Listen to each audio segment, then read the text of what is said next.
Hello, everyone, and welcome to Africa at Noon. My name is Aaliyah McCord, and I'm the Associate Director of the African Studies Program here at the University of Wisconsin at Madison. Before I turn things over to Luis to introduce this week's guests, I just wanted to announce that Africa at Noon will be either fully in person or fully online moving forward due to some technical limitations that are temporary, but that we encountered last week. Next week's presentation by Medard Obiang, which will explore conservation in Africa, should be in person, and check your email in case that should change. And without further ado, I will turn things over to Professor Luis Madureira to introduce this week's guests. Luis? Yes, thank you so much, Aaliyah. Welcome, everyone. Welcome to our panelists. So, as the program says, I'm today's host. I'm also the faculty director of African Studies, of the African Studies program. So without further ado, let me start. Decoloniality Dialogues is a 13-member interdisciplinary and transnational collective of graduate students, early career faculty, and independent researchers. The group began building its relational space in 2020 out of its members' joint commitment to decolonial theory and practice. It came together in the pursuit of space, dialogue, and praxis around decoloniality. The collective defines the context around its emergence as a moment of cognitive dissonance elicited by contradictions between modes of decolonial thought and the colonial logics that continue to underpin research endeavors, teaching practice, and interpersonal interactions. Having struggled with these contradictions individually, the collective identified the need to create and nurture a relational network that would promote reflection, attentive and respectful listening, and open discussion as they seek to engage productively with these contradictions. As it grows and develops its collaborative practices, the collective seeks to foster dialogic exchanges that address urgent questions about decolonizing space, self, and ways of knowing and doing, questions to which there are no easy answers or single truths. The group's aim, in sum, is to wrestle with the challenges and urgency of disrupting and dismantling colonial legacies and violence that affect the ways in which individuals and communities move and work. We are privileged to have 7 members of the collective joining today's conversation. Before I yield the floor to them, I will introduce each one of them very briefly in the order they appear in the program, and will let each of them subsequently introduce themselves in more fulsome fashion.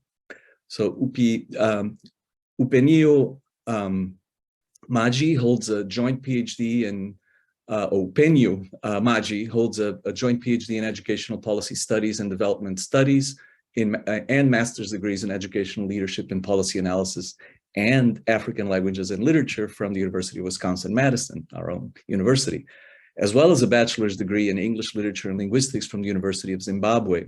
He joined the Michigan State University's African Studies Center in 2019 as the project manager for Ubuntu Dialogues, Museums and Communities Connect, an Andrew W. Mellon Foundation-funded partnership between the MSU African Studies Center and South Africa's Stellenbosch University Museum. Rachel Lockhart is a graduate student in curriculum instruction and teacher education at MSU. Romina Peña Pincheira earned her PhD in curriculum instruction and teacher education at Michigan State University and is currently an assistant professor in education at Gustavus Adolphus University in St. Peter, Minnesota. Alex Solweiss earned her PhD from this university, from W-Madison as well, and is at this time an assistant professor in the Department of Teacher Education at MSU. Uti Inyang is a graduate student in the Department of Comparative Literature and Languages at the University of California at Riverside. Ya Oparebia Ampofo is the mentorship coordinator for Yale Young African Scholars.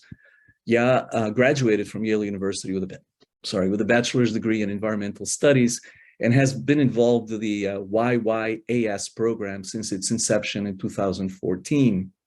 And last, by no means least, of course, Harry Kiru and Unifier Dyer are both PhD candidates in my own Department of African Cultural Studies. Uni is also the events coordinator for the African Studies Center. She's doing double duty now, I suppose. And Harry, who has previously held that position, is currently on a fellowship. The title of the collective presentation today is Decoloniality Dialogues, Building Decolonial Commitments and Praxis. Please help me give a very warm welcome to our speakers today. Thank you.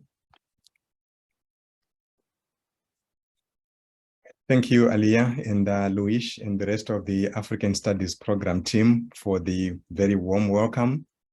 On behalf of the Decoloniality Dialogues Collective, I would like to express how delighted we are to be joining you for today's Africa at Noon session.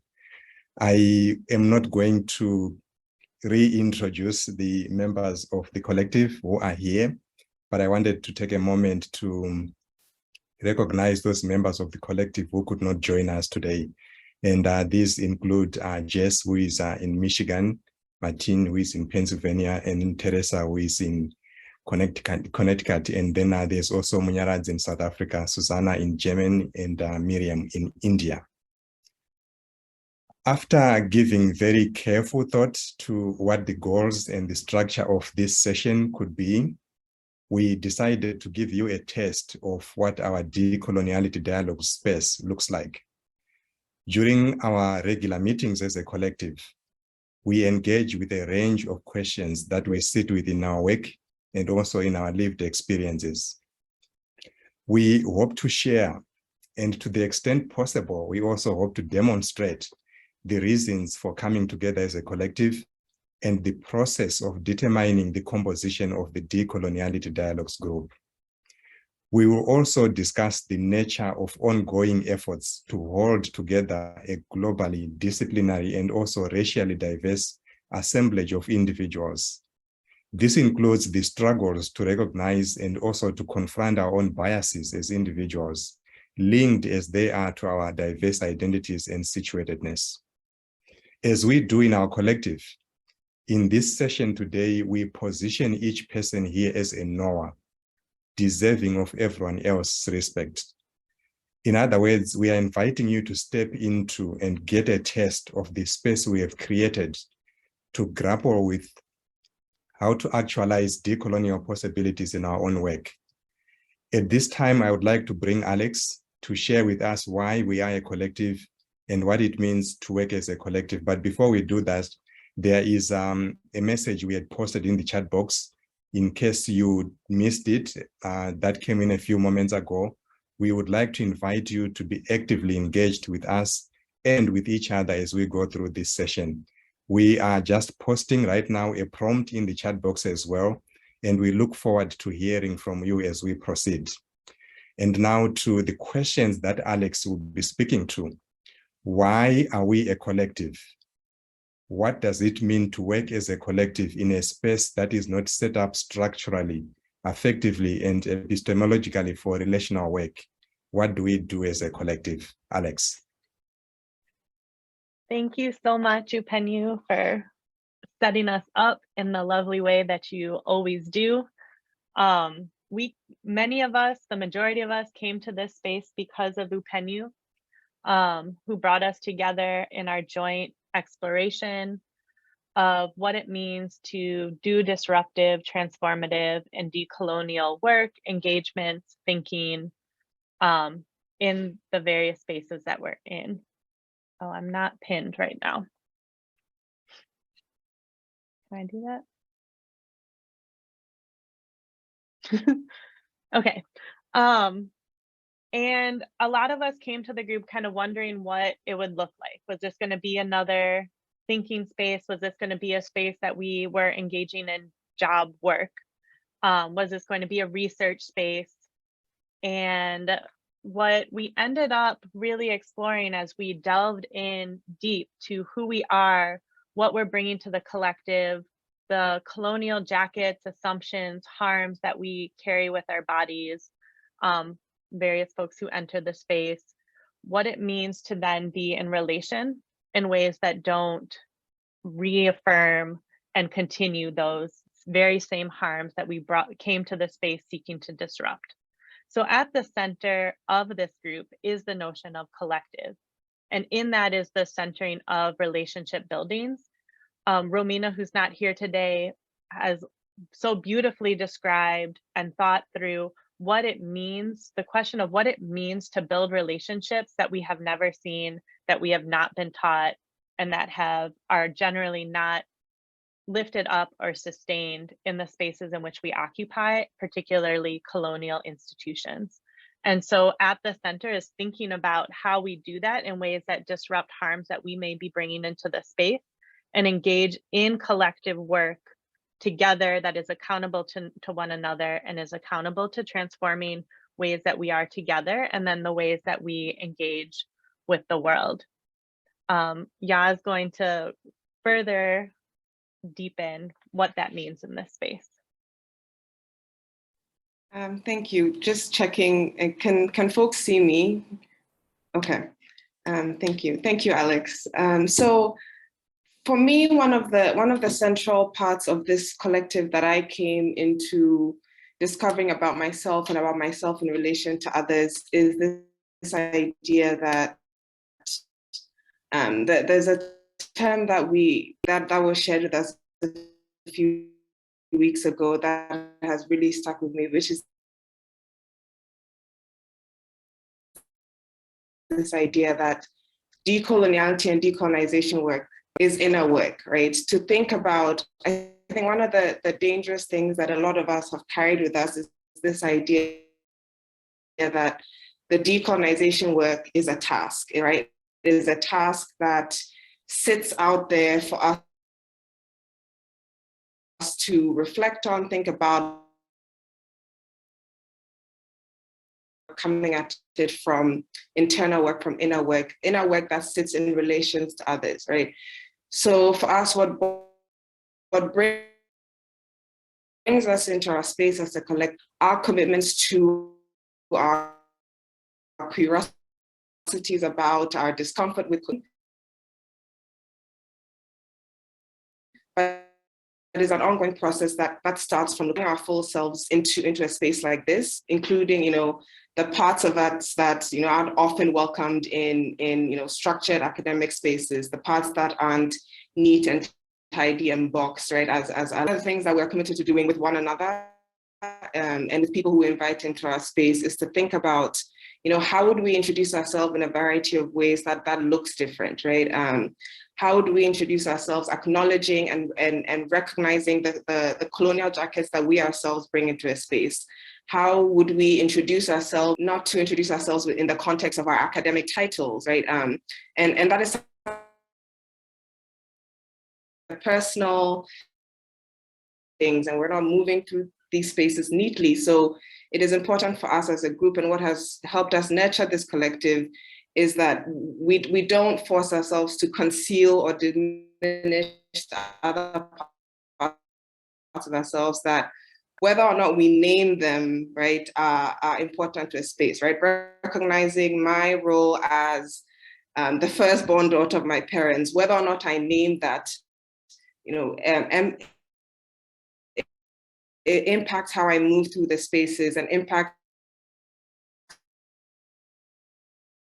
my relationship to various aspects. Encourage all of you, or challenge all of you in the chat right now, if you could reflect on that for a moment, right? To yourself in a space like this. Some people think that's like a challenging or radical thing to do, but how would you introduce yourself? How would you engage your academic titles and our academic leons?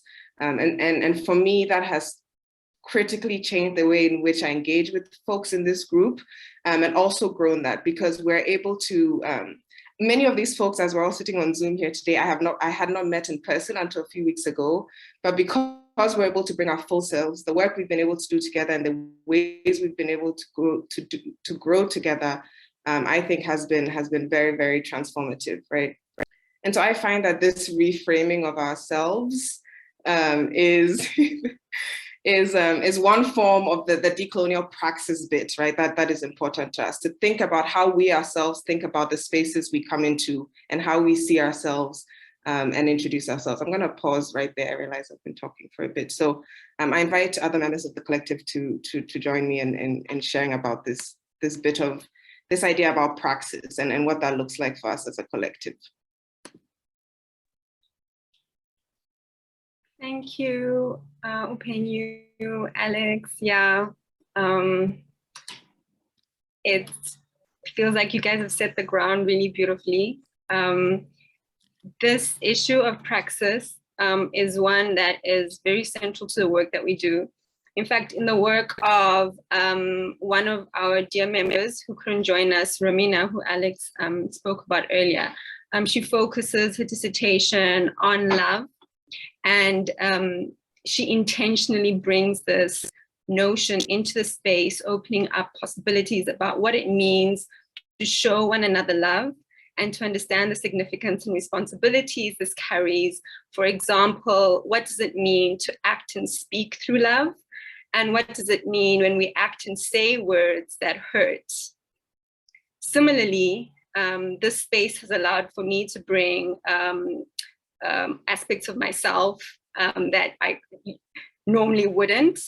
In my own work, the healer has taken a more concrete shape in this decolonial space, where I can express myself as Isangoma, a healer trained in Southern African healing practices, in radically expansive ways that can't be contained, contextualized, or even understood in colonial contexts of thinking. The healer in my instance is a figure that breaks the mold of Eurocentric frameworks of thinking and being, because they operate in an African logic paradigm or cyclical relationality between the living, non-living, and the unborn. Healing in this instance is an ongoing process with no certain end, even if we aspire to some kind of wellness. And these brief examples, these two that I've given of Romina's work and my own work, tell of how, as individuals and even as a collective, our praxis of love and healing is echoed in our work and in our being, meaning how we choose to show up with and for one another. And I think this is something that we constantly bring into the space, that we question, that we grapple with. And it's something that I think Yuti and Rachel can speak to and echo in what they bring and the work that they also do. Thank you very much, Uni, and thank you, Upenyu. And yeah, yes. So to what extent does centering oneself become an avenue towards engaging in decolonial work and praxis? That is something a question that I constantly engage with, and working with this collective has been very instrumental in suggesting ways which I can answer that question. So a little bit of context. My first encounter with education was in an extroverted knowledge economy, meaning it was a context of learning where everything commonplace, everyday, nearby was considered inadequate for intellectual work, and everything far away, distance, preferably Greece, classical culture, European tradition, was considered the thing, the basis for high education and all of that. So coming from that context, or learning for the first time in that context, one finds that you encounter this linear hierarchy of knowledge acquisition and dissemination. So the teacher stands in front of the class and speaks to the students who sit behind.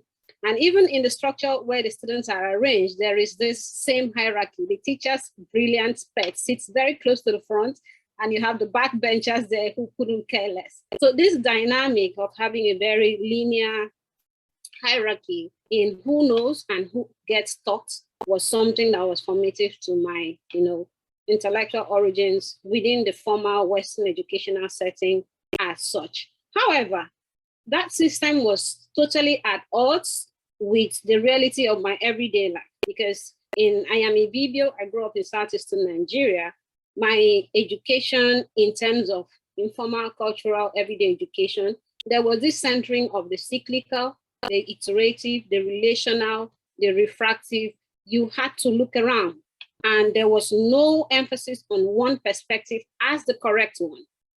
So as a result of that, there was always this conflict. How do you bring that kind of relational way of looking up at the world, learning about the world, and producing knowledge? So this linear hierarchical framework, and that was a conflict for me.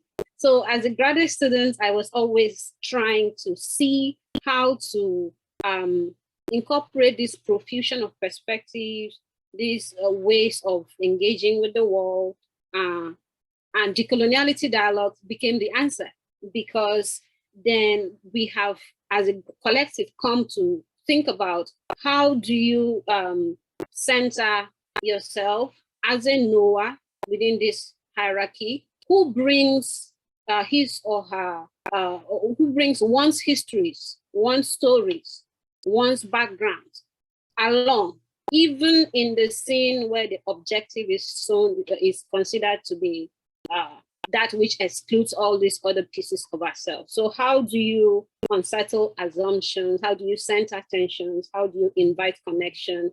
These are the kinds of questions that I have come to, benefit from conversations with the collective.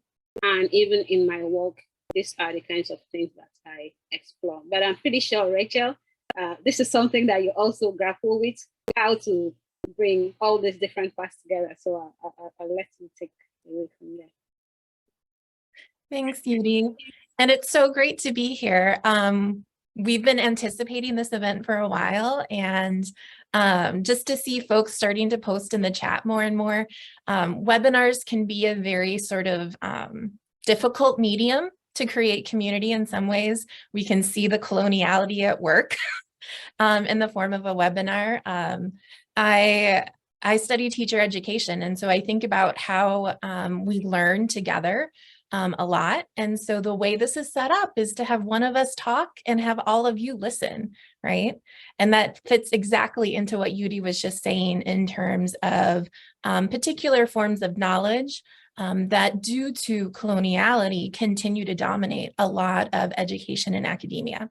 So we're trying to hack it a little today. Trying to hack the webinar so we can make a little bit more of a community vibe and feel. So please, use the chat.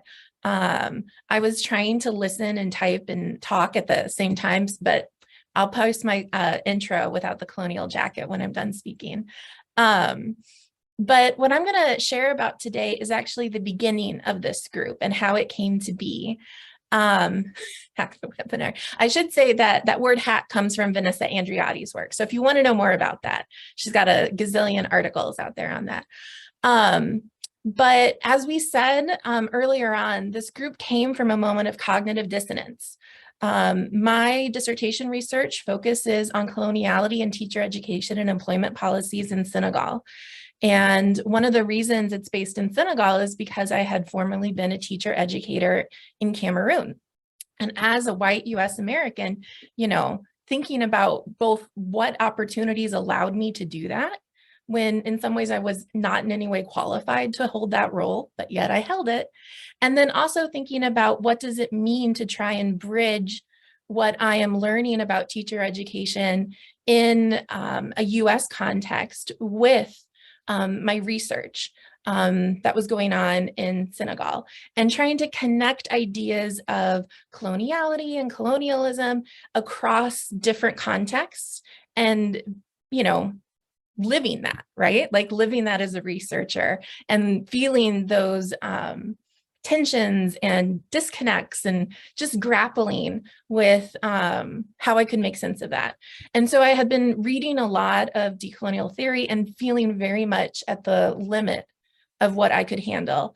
I don't know if you all are familiar with the phrase, the zone of proximal development. It's that idea that you sort of hit what you can learn on your own and you need a mentor, a guide, a facilitator to keep you going. So at this point, I reached out to Upinyu with questions of like, how did you navigate, working with decolonial theory in your dissertation? And I imagine most folks, most attendees have been either on the asker or the asked side of that equation, depending on whether you're a grad student or faculty. And so I was hoping for answers. I did not get answers. Instead, Upinyu said, I've heard a lot of other people have similar questions. Let's get together and talk about it. And so it was from that initial reaction not towards expertise, not towards certainty, but instead a reaction towards building a community, having no idea what it would turn into, that we created this group. And so I'm about to pass it on, but I wanted to share one quick quote that I'm now a big fan of, but it's from Dr. Lorgia Garcia Pena. And she writes, "We must rebel by creating communities of freedom within and outside the institution, by reaching out to others and forming concrete plans to sustain our lives to sustain our work and our lives. Community is the most effective form of rebellion." And so now I'm going to transition to sharing the mic with Harry. And Harry, we'd like to hear a little bit about why anyone should care about building decolonial commitments in praxis. I just went on about how we came together. So why should we care about this stuff? Thank you, Rachel. The reason I'm laughing is because most of you, actually, none of you listening to us today know us as a collective. And what you're seeing before you is not how we operate. We operate in terms of everyone speaks at the same time. We generate a lot of energy in our conversations. There are lots of tears, many, many tears, even as we are moving from one place to another in a van. So this is very different for us in terms of a modality to try and present what it is that we do within this limitation. So I wanted to also say that I dearly, dearly love my colleagues. They have taught me so much about life, about academia. I really honestly would have walked away from this a long time ago, and I encourage any graduate students, particularly those of you who are coming in here for the first time, that it is possible to do this thing, but with others. I know there's this, I always laugh whenever I hear, oh yeah, there's this African proverb. And I think, yes, Africa is a country, and so it has to be a proverb, from Africa, from one place. And that says something about, if you want to go fast, you go alone. If, however, you would like to go far, you go together. I think, one of the things as we've been trying to talk about in terms of these colonial jackets is the emphasis of going alone, that this is a solitary journey. I remember my very first semester at UW-Madison, I was in a class. In fact, my professor is here somewhere. And after 1 hour of conversation, I was like, I have no idea what we have been talking about for 1 hour. It was my first semester and I was freaking out. And again, because, everyone was shining as they should. And in that was one of those moments for me, which was, just that recognition that yes, these institutions of ours as colonial institutions work very well in terms of helping individuals, but not as collectives. And so part of what I have been unlearning, and we'll talk a little bit about like these learning communities and workshops that we'll be doing in the next few months here. And if you would like to participate, you're more than welcome to come and join our beautiful chaos and generative space, as we like to think of it. And that part of how we both can, and again, this is going back to the question that I'm trying to answer in terms of why is this necessary for you? I think whether you're a teacher or a student, we all somehow recognize that there's just some stuff that we could become better at what we do. And so if in terms of thinking about teaching is always this binary of student and teacher, and as oh my gosh, Rachel was saying, that there's that not only hierarchical relationship that exists between teachers and students, in which one is the purveyor of information, of knowledge, and the other one receives. And in terms of thinking about what happens when a teacher becomes also a student, where a teacher becomes also a learner. I mean, again, this is part of the problem with the institutions we're part of, is that we become specialists. I mean, I'm in Kenya right now, and apparently I am supposed to be a specialist in one thing and one thing alone. And every time I talk to my parents or my grandma, she's like, yeah, we've seen this nonsense with these colonialists before. Like, tell us something that's different. Like, how is it that you're learning with and through and amongst other people? And that is a very different thing. And so our first learning community is about teaching and unlearning, because we all need to unlearn a lot of things that we have learned, particularly, again, as we talk about these colonial jackets. The second one is on, oh my gosh, my brain, thankfully I wrote it down. Oh, research. Research, and for us, we talk about re-knowledging. That research is not just the one way. And again, this is not new information. All of you are familiar with the ways in which these colonial project has continued, particularly within African studies. So this is not anything new. You're not sitting there and you're like, oh my gosh, I have never heard this information before. No, this is basic information. And so part of it for us as a collective is thinking about, what does it mean, even for me as a Kenyan in Kenya right now, working on archival research? What does it mean for me to learn, not just to extract? Again, as a colonial project, research is about extraction. What does it mean for me to learn, again, through and with other people? And again, this is not anything new, so you can attend that learning community when we do launch it. I think you will enjoy the conversation. And the last piece for us is on administration and thinking about how do we decenter not only the ways in which that we approach these structures that we are part of, but yeah, how does administration work within a context of a university when it comes to teaching, when it comes to research? And so that's part of the conversation that we've been having within us. To kind of just recap, and then I'm sure, since, oh wow, we have a lot of time ahead of us, we'll touch on some other things. I absolutely love the fact that the reason that has kept me within our collective is, as Alex said, is the emphasis on relationality. Again, as I said, we have cried together. We have been vulnerable in ways that I have never participated in my institution. And so it has allowed me to not only confront my socialization in various aspects, but to also learn about myself and others in ways that have also not been modeled for me. One of my favorite people at the UW campus is Dr. Seema Kapani. And one of the things that she talks about is thinking about self to self, self to other, and self to systems in terms of how we engage in relationality.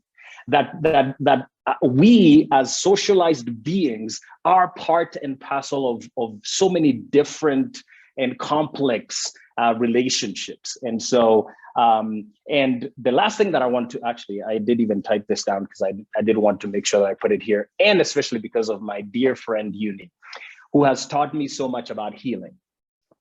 And this is a quote, many of you have seen it by Bell Hooks, who says that I came to theory because I was hurting. The pain within me was so intense that I could not go on living.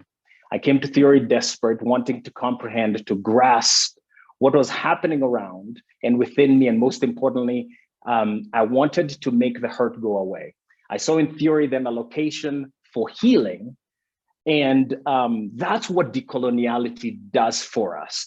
As Ndlovu Gesheni talks about, that decoloniality is ultimately, what it does is unmask.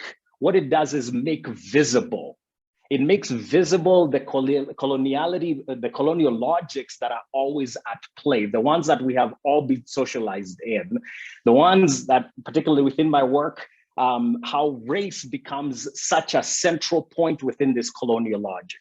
And so how do we become people that are not only aware, but we make visible, and through that we find healing.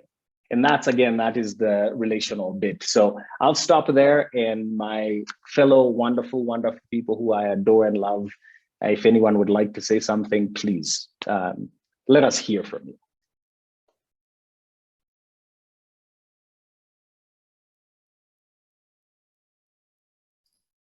I think there's a question in the chat that was shared about the difference between decoloniality and decolonization. So I don't know who wants to take a stab at that. But if I may just start off with the footnotes to kick us off. So when we think decoloniality, and if one wants to place that in contrast with the idea of decolonization, when we identify ourselves as decolonial dialogues, the aim here is to center some of what Harry was talking about, the idea of iterative process. So something which is constantly self-reflective, constantly questioning, not taking any assumptions for granted. Because the thing about being socialized into being in this space of extroversion, like I mentioned earlier, is that there are certain almost unquestionable assumptions, whether we acknowledge them overtly or not. So for us in the dialogues, and that's the dialogue space, there's always the question of, like, everything is on the table.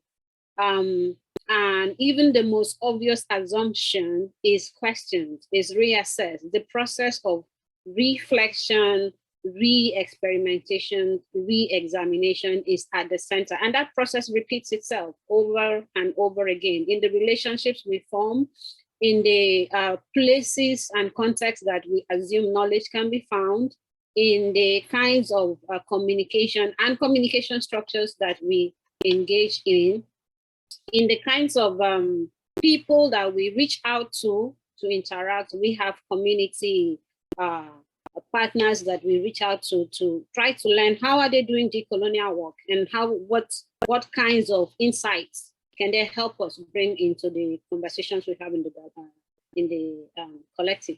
So that, for me, is the thing that centers decoloniality, that process, that iterative, constant re-engagement, and saying, how am I, as a colonized individual, able to do this kind of work, thinking otherwise, I would say, and able to think differently about all assumptions and none of the assumptions. So yeah, I don't know what anyone else wants to add to that.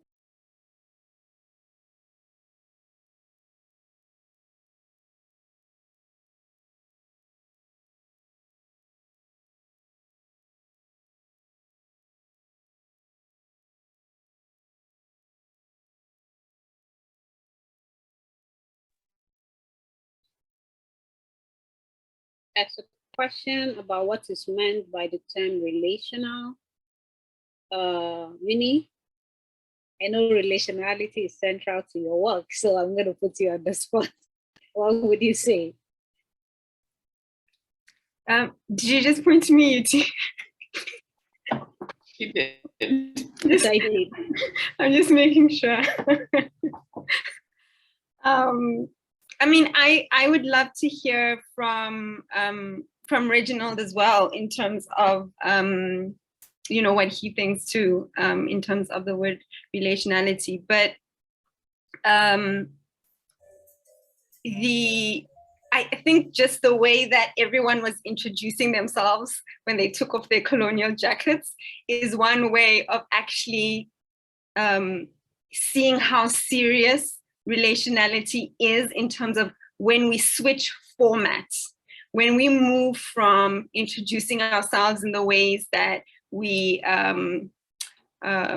we show up in the institution with the straitjacket of the institution, and then what happens when we take those off? That moment is one of realizing what it means to be a sister, to be a daughter, to be you are the greatest aunt, to be a father, Reginald, to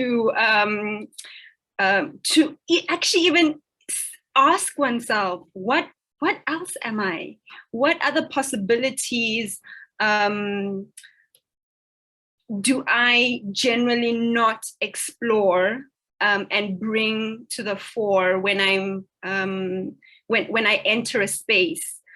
Because all of us here are born from someone, from two people. In Chivenda, my mother tongue, it said muzimu wao, mubebi wao ndi muzimu wao. And it means that your parent is your God. And really what it's doing is it's connecting you first and foremost to those who birthed you. It's initiating the idea of the first relation that you have. So I guess in some ways I don't want to fully answer this, because I think it's something that everyone is beginning to bring in the chat room, and that we're inviting everyone to do. So I think we can move now into the section where we can invite people to either bring in their voices into the space and reflect on some of what we've been saying. I see, Reginald, you have your hand up. Thank you, Uni. It's good to see you, and it's good to hear everyone. I hope you can hear me. Yes, Yeah. good to see you too. So the part of my question is that the project of decolonialization or decoloniality or to decolonize, I think, is widely kind of understood at a gut level amongst people who have been colonized. And I think while I would,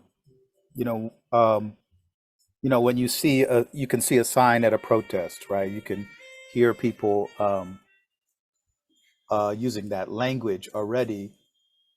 And I want us to think about also how to continue to communicate with those communities. We don't just have to communicate with those communities. So for instance, for me, I stumble when I see certain concepts relational. And I also particularly stumbled as a theorist with the relational, because I think, from a strictly logical perspective, everybody's in relation, right? And it's the type of relationships that we want to horizontalize, democratize, and make more equitable, make more equal, and ground them in our humanity.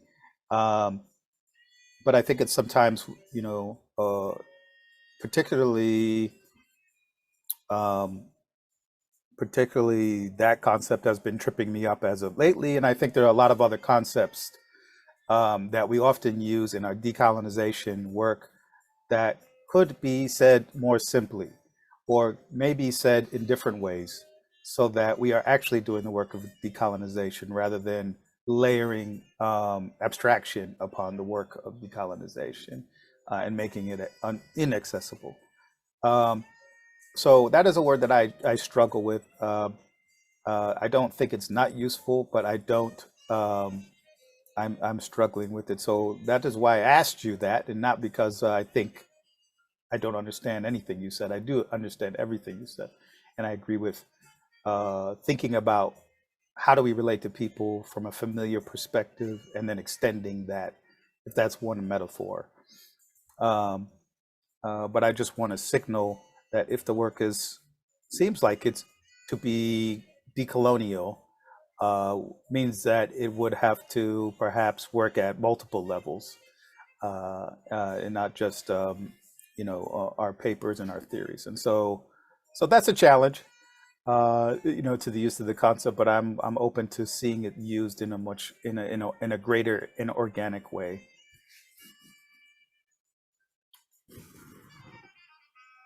Right now, what you said reminds me of an Ibibio proverb. I would want to share it.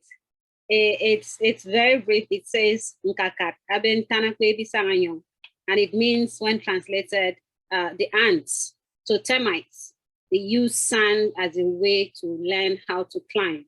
So the idea is like there's always this aspiration towards mobility and this, and termites can't do that. But there is something that can help them do sand, which is ubiquitous, available everywhere. So they connect with the sun, and before you know it, you have the ants hill established and the termite is climbing. So why I thought about this when you were talking is that oftentimes relational, as you rightly say, can be used as almost as an obscuring, practice, something that covers up, oh, we're in a relationship, without critically examining what does that mean to be in relation.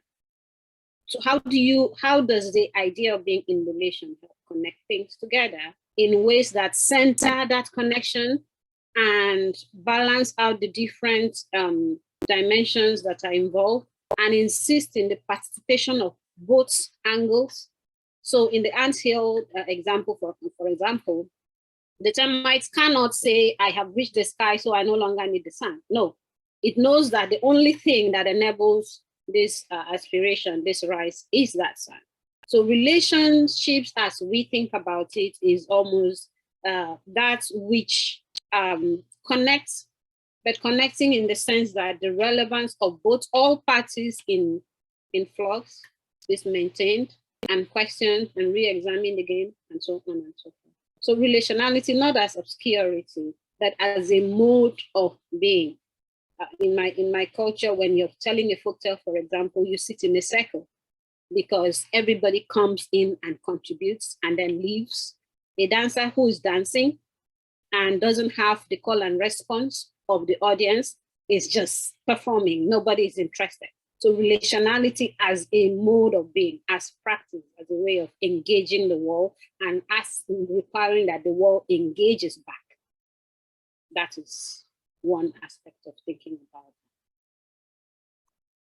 Thank you, Reginald, because I think the other thing that's going on here is you are bringing in some of the struggles we have as a group, and I'm trying to select my words carefully. I'm not sure whether struggle is the right word, but we are trying to think about how do we do the work of translation. If we have, let's say, as a collective, we have come to a robust enough understanding of what decoloniality is, maybe how is it different, or how does it sit together with decolonization and all the other words. How do we take that and translate it to folks who don't have maybe that understanding, and then translate it in a way where people don't shut off or shut down because there are misconceptions or perceptions that people already have about the word. So for example, if we go into the South African context, the cleaner word could be transformation.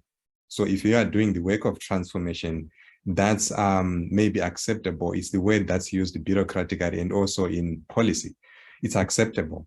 But if you use decolonization, for example, that's kind of a little bit more aggressive and disruptive and a lot of the other things. But these meanings are not fixed in stone. They are put into these words because of context.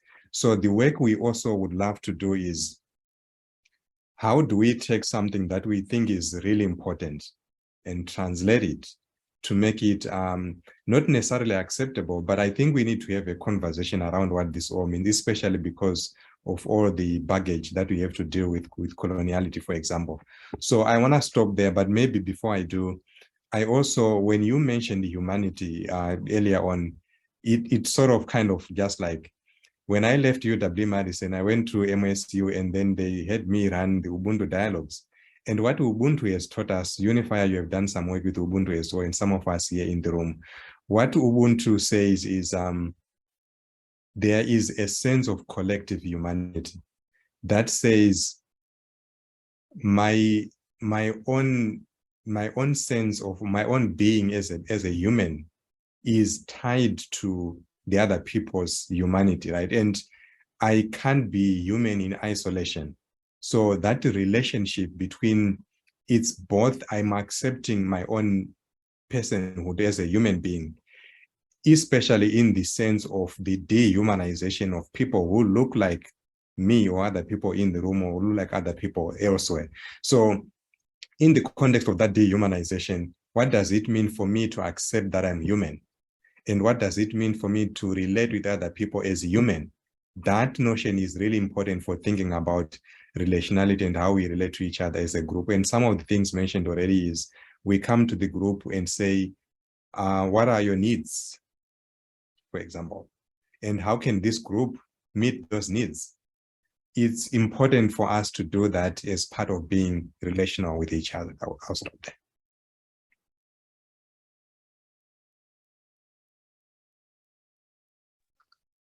I appreciate what you're saying, Upenyu, because I think one of the things that we happen to have stumbled upon as a collective is that for us, relationality is active.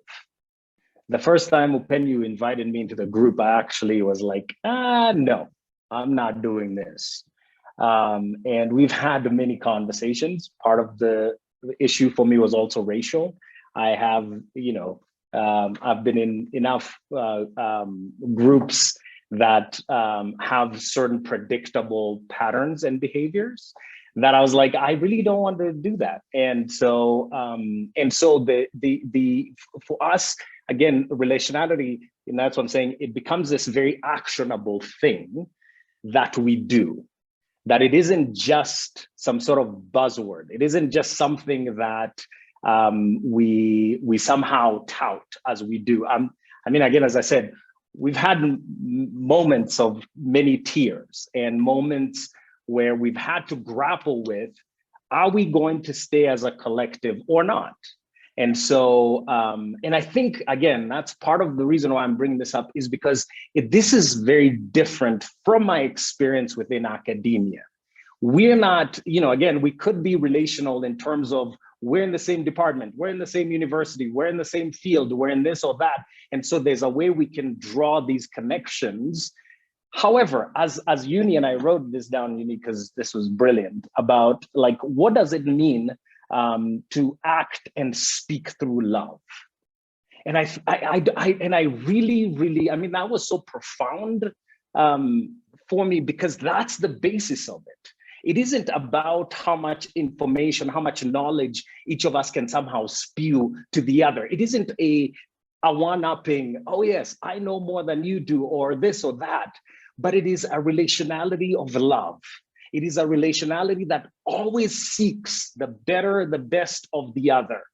And that ultimately, not just for me, for us, is a decoloniality praxis, is a colonial practice. So, okay, so Luis, looks like you'd like to say something. I'll stop there.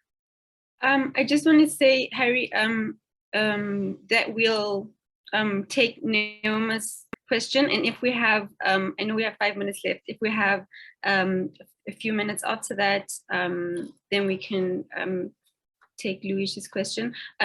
Neoma, would you like to ask the question?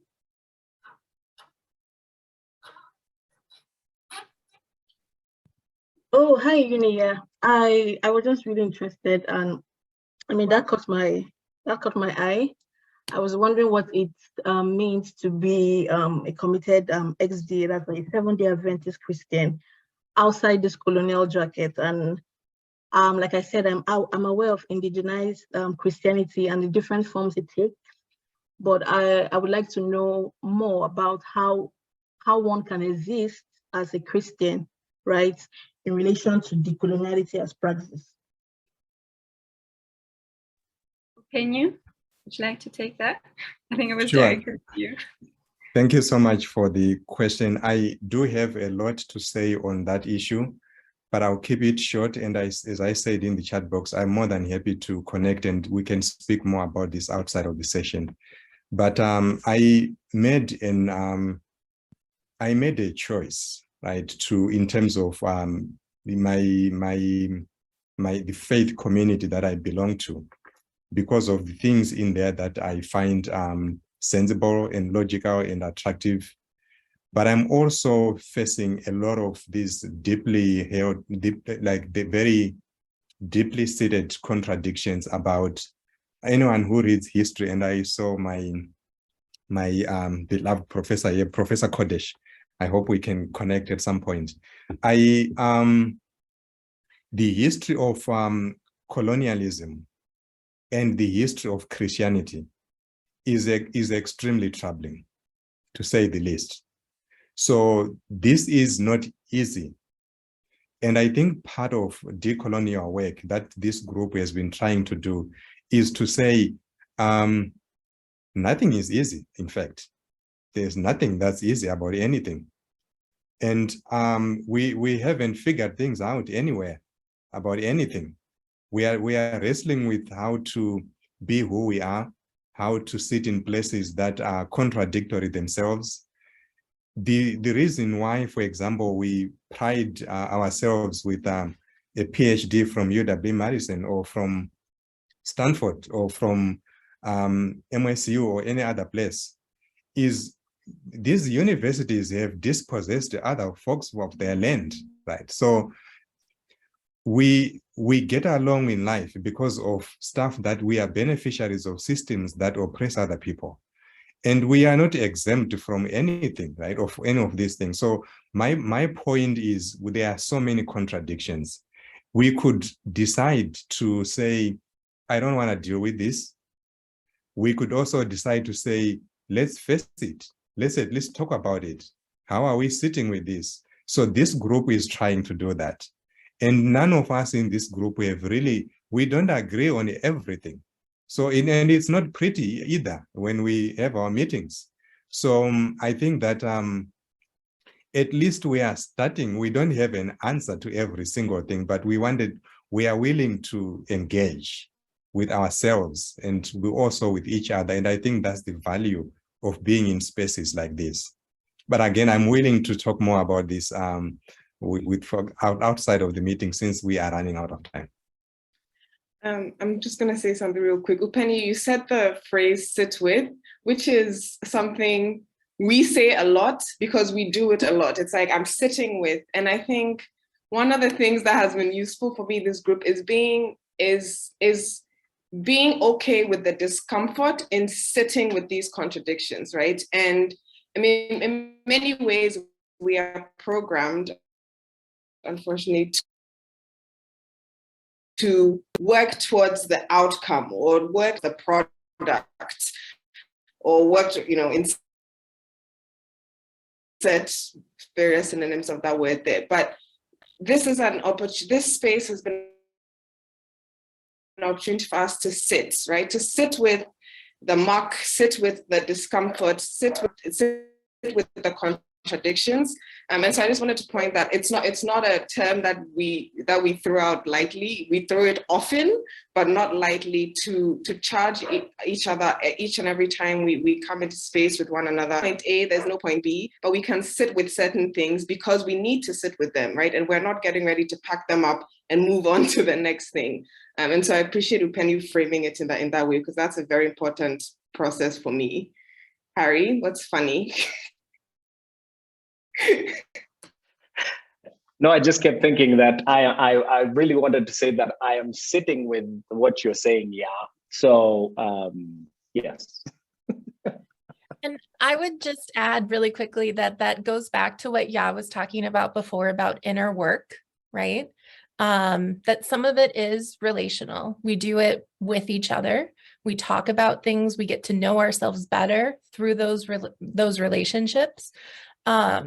But some of it is inner work, right?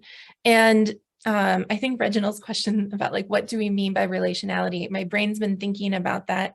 And I think it's also a challenge around what words do we use to describe this in ways that are specific to the context that we have them in. So one way to have that to describe that in an academic sense would be to talk about the cognitive, affective, and relational dimensions of coloniality and then thinking about decoloniality as other ways, right? Because a lot of like the way many people understand decoloniality is in relationship to the concept of coloniality itself. So, but you know, there's other ways to say that, like Ya said, inner work, sitting with.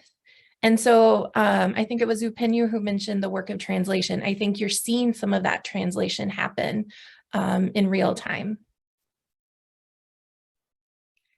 I just want to say we're 2 minutes from the top of the hour. And for those who need to maybe leave, I'd just like to say thank you for joining us, for being willing to participate in what I like to call like experimentations of disruption.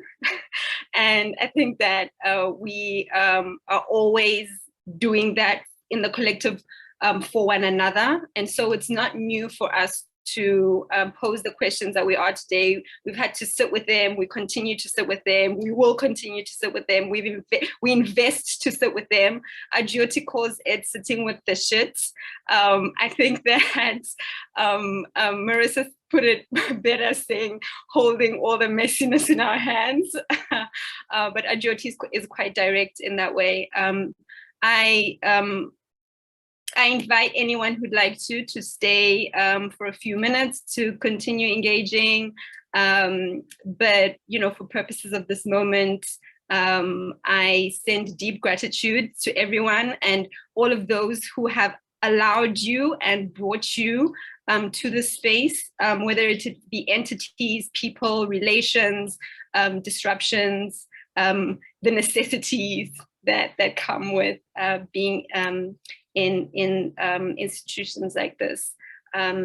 Thank you for bringing all of yourselves, and we wish you, you know, the best the rest of your day, because we cannot just cut people off. We should send you off with good wishes. So anyone who'd like to stay, please, please do stay with us.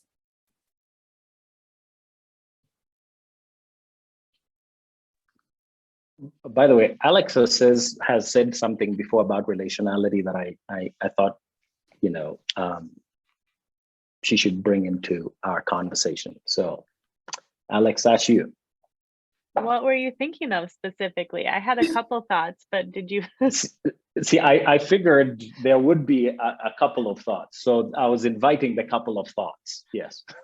Oh, I think that it was, I mean, we started talking about relationality as being what holds the group together. It's not that necessarily the individuals, but the collective space, and the relationships being a way of describing that space in between, and that way of building accountability that disrupts the singular kind of colonial models of doing, thinking, and being, and what it means to build mechanisms of accountability, of love, of disruption that is not singular, and that really centers that kind of space of love and being and doing that we are still figuring out because we are trying to build relationships and a collective that is not that, while many of us are situated in colonial institutions, is not modeled off of the ways that we have been taught, socialized, schooled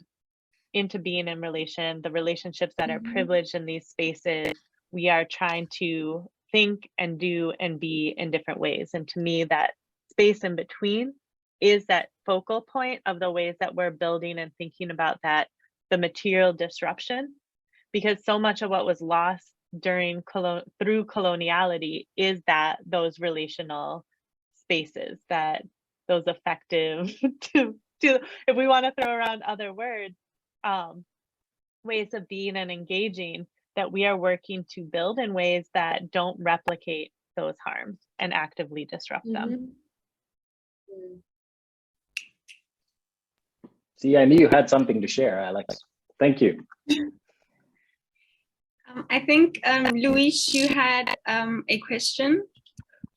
Yeah, thank you so much for, I mean, I love this, the idea of the collective. I think as Harry said it so beautifully, you know, this doing academic work, you know, because ultimately it is academic work as a collective, as a group, in a space that is safe enough to allow you to share, to expose your, you know, vulnerabilities, as you put it.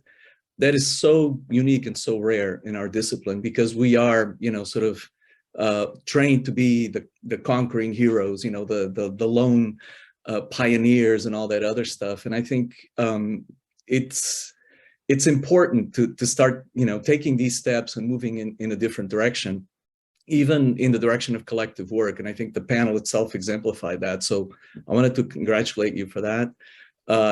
It's been, you know, a treat to hear this.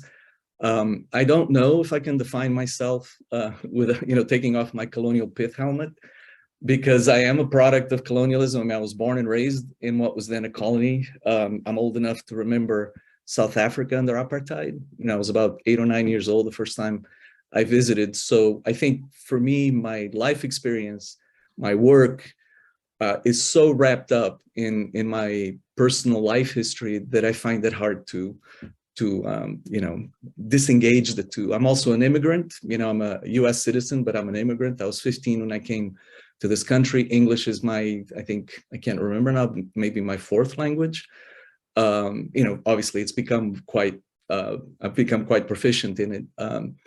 But that's not why I wanted to speak about myself, because it's not that important to speak about myself. But I wanted to go back, and maybe that's where I kind of reinsert the colonial helmet to this question of the difference between decoloniality and decolonization. And I think the distinctions are, you know, it depends on who works on this. For me, and then I can share this with you, and you can tell me whether I'm even close to what you're trying to get at. So one of the critiques, let's say, of decolonization from a decolonial perspective is that decolonization is still very, to a large degree, embedded in modes of coloniality, right? The very idea of the nation, for example, which is at the basis of decolonizing projects, is one of the ways in which, you know, coloniality sort of props up, right? And reemerges in a project of liberation. And decoloniality for me, or at least the way I understand it, is it's sort of moving away from these global or universal, the very idea of universality, right? So that what in the West has become the model of liberation, of emancipation, becomes itself a provincial and exotic narrative from another perspective. So to be able, and we talked about relationality, to be able to do that, right? To go from space to space, from cultural environment, from cultural milieu to cultural milieu, and to you yourself as a Westerner. I mean, as some of the panelists were talking about, kind of defining yourself as a white, you know, fill in the blank researcher, moving away from that extractive model that Harry mentioned, would be to recognize your own exoticism, right, as a Westerner, and that what you have typically used as the standard according to which you judge and evaluate other cultures becomes itself localized, right? So that for me is the decolonial move. It's incredibly hard, right? Because, you know, we are trained in it. I mean, for me, it is incredibly hard. It's hard work. It's a struggle, as you know, Upeyenu mentioned, but it's like, it's the work we try to do, even at my age, right? You try to do, and you try to kind of continually going against this pressure, you know, to define things according to universal, what we believe are universal standards, but ultimately they're just provincial. They're just particular instances of, you know, this complex entity that is humanity, right? That manifests itself in different ways. So to be relational would also be to allow for that, right? To be exotic, even if you think that the models, you know, your pedagogic models, your research models are the ones that are the tools that you have that enable you to learn about other cultures and understand other cultures. I don't know if any of that made sense, but I just wanted, again, it was kind of a comment, a question, all rolled up into it. And I'm glad we waited until the end, you know, because I just wanted to kind of talk to you as a collective and see what you think about it, and if that coincides at all with the project that you're all engaged in. Thank you. Well, Louis, it absolutely makes sense. And I am just intrigued and fascinated how you get incisively to the roots, of the matter. And for me, it was the point you made about the difference between D model versus A model. So in this fabulous experience called life and trying to make sense of existence, coloniality imposes D model. This is how you do it. This is what it looks like. And in order to become a human being legible within this frame, you have to learn it, you have to imbibe it, you have to be shaped by it. And then at some point, we might elevate you to a voice, tangible and legible enough to speak to D model. Mm-hmm. But with decoloniality and the kind of decolonial work we're doing, we're saying, what if this was just a model, like you say? What was if we just, and when we say recenter, we actually really mean that term, because it's like, what if we flip this, context on its head and say, what other possible models are there? There is this quote, I am totally going to forget the author, but it says, there is nothing new under the sun. Please someone help me out. But there are other suns, right? So what other suns are there that can illuminate our understanding of being, of existence, of life, of research? Because the point I want to make and stop there is, it's not as if we're having all this Pollyanna just sitting down, as somebody often says, kumbaya, just relating with one another. No, this sitting with the mess and contradictions actually produce startling insights to our research. For example, I work with space and landscapes in literature, and just the idea of saying, what if we thought about space differently, not beginning from, again, classical Greece and the theories of, 19th century Europe and all of that. What if we began from, say, Djibouti in Nigeria? Or what would I learn about space from just that switch? And it's been incredible in the ways in which it has altered, my work and all of that. So not D model, A model, and then, so every single person who comes into the room brings a possible model, which we then give attention to and dignify accordingly. So you were absolutely right. Thank you. I'm going to call on Harry, since Harry brings us full circle, to wrap it up for us. I definitely think that, Louis, what you're saying is something that is very pertinent, very necessary, and something that I think is about unlearning, the unlearning. Can you call out a different name for yourself and echo it and have it echoed by others and make that the standard? And can we do away with universalism? Are we ready to? Right, and maybe the part of it is naming it and then saying that, do we want to do the hard work, and what does that hard work look like?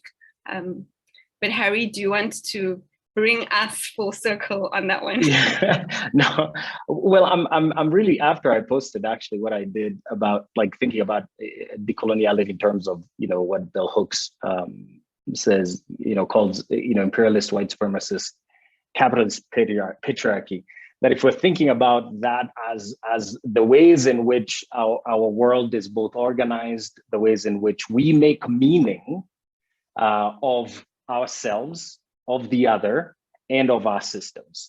And so, but at the same time, I think as I wrote that, I was keenly aware of the fact that in our get-togethers, in our coming together, it is not about what decolonial theory out there helps us make sense of ourselves in a way that that we can all just say, yes.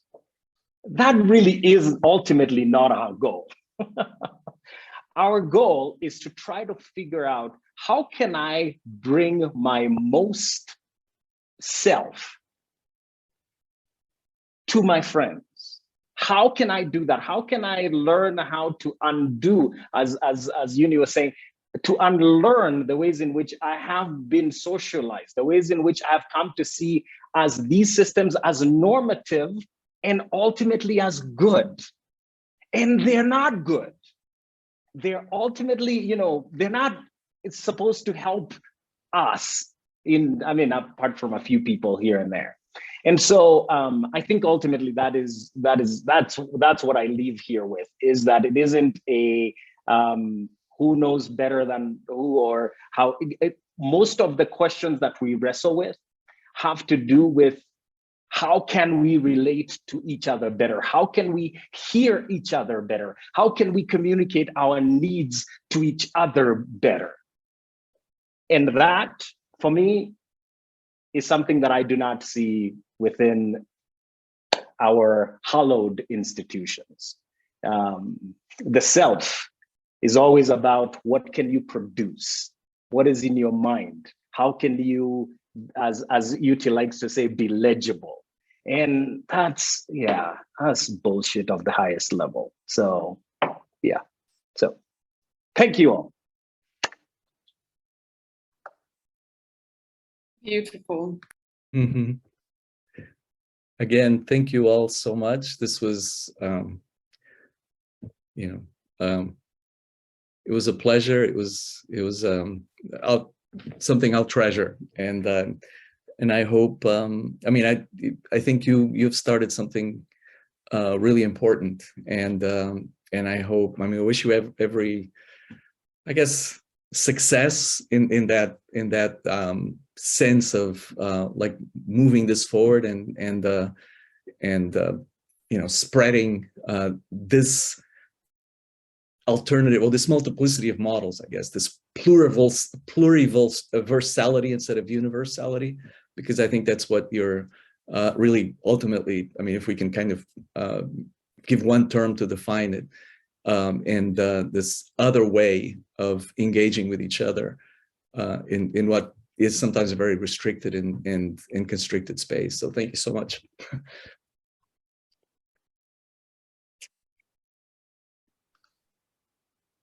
Thank you. Bye. Bye, Aliyah. Bye. Thank you, Olayinka and Aliyah. Thank you. Olayinka, Aliyah, everybody in Madison. Thank you all for joining from, we have people all the way from the East Coast, Ghana, we have people from Ghana, we have one person from Ghana, one person from Kenya. Yeah. And the internet works, right? Well, I had to switch to my phone Oh. to hotspot, but that worked, so. Okay.